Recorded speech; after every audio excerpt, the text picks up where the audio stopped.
بے چینی کے دوران جسم میں کیا ہوتا ہے؟ کیا واقعی میرا جسم خطرے میں ہے؟ السلام علیکم۔ اگر آپ نے کبھی شدید بے چینی محسوس کی ہو تو شاید آپ نے خود سے یہ سوال ضرور کیا ہوگا کہ میرے ساتھ آخر یہ کیا ہو رہا ہے؟ میرا دل اتنی تیزی سے کیوں دھڑک رہا ہے؟ مجھے سانس کیوں نہیں آ رہی ہے؟ مجھے چکر کیوں آ رہے ہیں؟ کیا مجھے دل کا دورہ پڑ رہا ہے؟ یا میں اپنا ذہنی توازن کھو رہا ہوں؟ یہ سوال تقریباً ہر وہ شخص پوچھتا ہے جو بے چینی یا گھبراہٹ کے دوروں کا سامنا کرتا ہے۔ اور اچھی خبر یہ ہے کہ زیادہ تر صورتوں میں اس سوال کا جواب نہیں ہوتا ہے۔ آپ کا جسم خراب نہیں ہو رہا، آپ کا جسم اپنی پوری طاقت سے آپ کو بچانے کی کوشش کر رہا ہوتا ہے۔ لیکن مسئلہ یہ ہے کہ اسے اصل خطرہ نظر نہیں آ رہا بلکہ غلط خطرہ نظر آ رہا ہوتا ہے۔ آئیے آج یہ سمجھتے ہیں کہ یہ سب کیسے ہوتا ہے۔ ہزاروں سال پہلے انسان جنگلوں میں رہتا تھا۔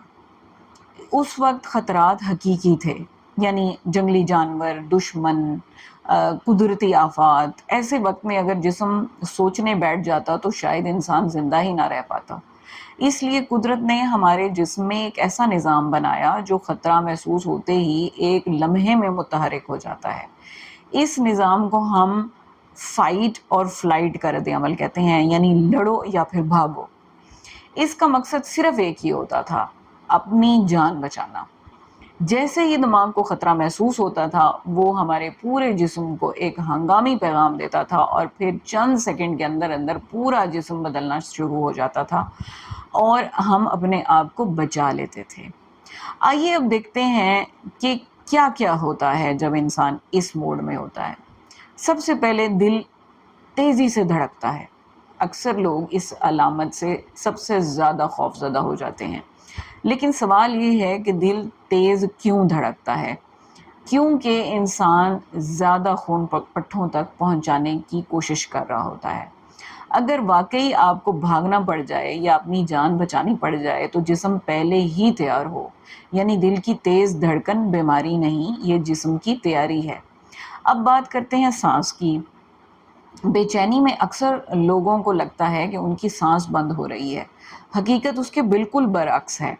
اس وقت آپ زیادہ تیزی سے سانس لے رہے ہوتے ہیں کیونکہ جسم زیادہ آکسیجن جمع کرنا چاہ رہا ہوتا ہے تاکہ اگر دوڑنا پڑے تو توانائی کی کمی نہ ہو۔ لیکن جب یہ سب کسی حقیقی خطرے کے بغیر ہوتا ہے تو سانس کا توازن بگڑ جاتا ہے۔ اسی وجہ سے چکر آ سکتے ہیں، ہاتھ پاؤں سن ہو سکتے ہیں، سر ہلکا سا درد بھی کر سکتا ہے اور انسان کو لگتا ہے کہ شاید وہ گر جائے گا۔ یہ احساسات ڈراؤنے ضرور ہوتے ہیں لیکن زیادہ تر صورتوں میں خطرناک نہیں ہوتے ہیں۔ اب سوال آتا ہے کہ پسینہ کیوں آتا ہے؟ جب انسان جسم کو لڑنے یا بھاگنے کے لیے تیار کر رہا ہوتا ہے تو اس کا درجہ حرارت بڑھ جاتا ہے۔ پسینہ جسم کو ٹھنڈا رکھنے کا قدرتی ایک طریقہ ہے، یعنی پسینہ بھی حفاظت کا ایک حصہ ہے اور بیماری کی علامت نہیں ہے۔ کچھ لوگوں کے ہاتھ کانپنے لگتے ہیں جس کی وجہ بھی یہی ہے کہ پٹھوں میں اچانک بہت زیادہ چونکہ انرجی پہنچ جاتی ہے، جسم حرکت کے لیے تیار ہو جاتا ہے، لیکن چونکہ آگے حقیقی خطرہ موجود ہی نہیں ہے اور نہ ہی لڑنا ہوتا ہے اور نہ بھاگنا ہوتا ہے، اس لیے یہ اضافی توانائی کپ کپی کی صورت میں محسوس ہونے لگ جاتی ہے۔ اب ایک ایسی علامت جس سے بہت زیادہ لوگ خوف زدہ ہو جاتے ہیں وہ ہے سینے میں درد یا دباؤ کی کیفیت۔ یہ احساس اتنا شدید ہو سکتا ہے کہ انسان کو واقعی دل کے دورے کا شک ہونے لگ جاتا ہے۔ اگر میڈیکل ایگزامینیشن کے بعد دل کی بیماری کو خارج کر دیا گیا ہو اور ڈاکٹر کہے کہ آپ کا ہارٹ بالکل ٹھیک ہے تو بہت ساری صورتوں میں یہ درد پٹھوں کے کھچاؤ، تیز سانس لینے یا بے چینی کی وجہ سے ہوتا ہے۔ اس لیے ہمیشہ پہلے اپنے ڈاکٹر سے میڈیکلی ایگزام کرا لیں۔ لیکن اگر یہ ڈاکٹر کہہ دے کہ دل بالکل ٹھیک ہے تو پھر ہر دھڑکن کو بیماری سمجھنا خود ہی بے چینی کو بڑھا دینے والی بات ہے۔ ایک اور عام علامت ہے اور وہ ہے پیٹ میں بے چینی، متلی یا بار بار واش روم جانے کی ضرورت محسوس ہونا۔ یہ کیوں ہوتا ہے؟ کیونکہ جب انسان جسم کو خطرہ محسوس ہوتا ہے تو وہ ہاضمے کو وقتی طور پر سلو ڈاؤن کر دیتا ہے، اس کی ساری توجہ جان بچانے پر لگی ہوتی ہے، کھانا ہضم کرنا اس کی سیکنڈ پرائورٹی بن جاتی ہے۔ اس لیے بے چینی صرف دماغ میں نہیں ہوتی، اس کا اثر ہماری پوری باڈی پر پڑ رہا ہوتا ہے۔ اب ایک اور اہم بات کہ آپ نے شدید محسوس کیا ہوگا کہ بے چینی کے دوران دماغ صحیح کام نہیں کر رہا ہوتا، چیزیں جلدی بھول جاتا ہے، فیصلہ کرنا مشکل ہو جاتا ہے، توجہ بٹ جاتی ہے۔ ایسا کیوں؟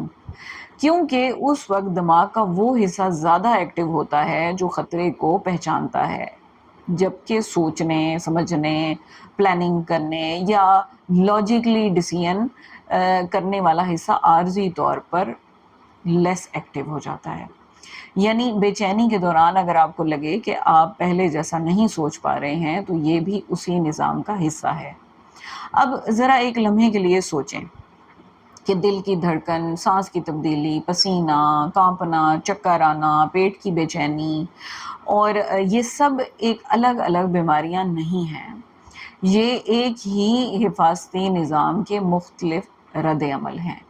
مسئلہ علامات نہیں ہوتی، مسئلہ ان علامات کی ہماری تشریح ہوتی ہے جو ہم اپنے دماغ میں بنا لیتے ہیں۔ اگر میں دل کی دھڑکن کو یہ سمجھوں کہ میرا جسم مجھے بچانے کی کوشش کر رہا ہے تو میری بے چینی آہستہ آہستہ کم ہو جائے گی۔ لیکن اگر میں یہی سمجھوں کہ اب میں مرنے والی ہوں تو میرا دماغ مزید خطرہ محسوس کرے گا اور یہی علامت اور زیادہ بڑھ جائے گی۔ یہی وہ چکر ہے جس کے بارے میں ہم نے پچھلی قسط میں بات کی تھی۔ اس لیے یاد رکھیے کہ بے چینی کی علامات حقیقی ہوتی ہیں، لیکن ان کا مطلب ہمیشہ خطرہ نہیں ہوتا ہے۔ اور آخر میں آج کی قسط میں ایک بات آپ اپنے ساتھ لے جائیے کہ آپ کا جسم آپ کے خلاف نہیں ہے، آپ کا جسم ہر لمحے آپ کی حفاظت کرنے کی کوشش کر رہا ہے، بس کبھی کبھی اس کا الارم غلط وقت پر بجنے لگ جاتا ہے۔ اگلی قسط میں ہم بات کریں گے کہ بے چینی صرف ایک شکل میں نہیں آتی، بلکہ لوگ ہر وقت فکر کرتے رہتے ہیں۔ کچھ کو اچانک گھبراہٹ کے دورے پڑ جاتے ہیں، کچھ لوگوں کو ہجوم سے ڈر لگتا ہے، اور کچھ لوگ ہر وقت اپنی صحت کے بارے میں فکر مند رہتے ہیں۔ ہم جانیں گے کہ بے چینی کی مختلف اقسام کیا ہیں اور ان میں فرق کیسے کیا جائے گا۔ تب تک اپنا خیال رکھیے گا۔ اللہ حافظ۔